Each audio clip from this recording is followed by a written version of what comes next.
不咳嗽但痰多是什么原因造成的？如闻医生特邀专家杨栓莹，西安交通大学第2附属医院呼吸与危重症医学科主任医师。有些患者在临床上确实是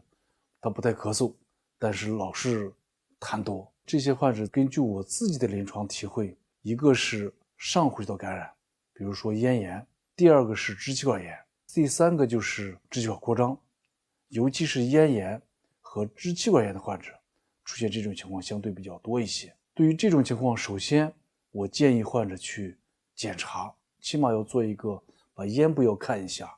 把肺部要听一下，做个这个 X 光来检查排除一下器质性原因。然后我们可以做对症治疗我们可以用一些消炎药比如说头孢类消炎药，用一些这个喹诺酮类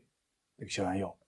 大环内酯类消炎药都是可以的，但是一定要注意疗程。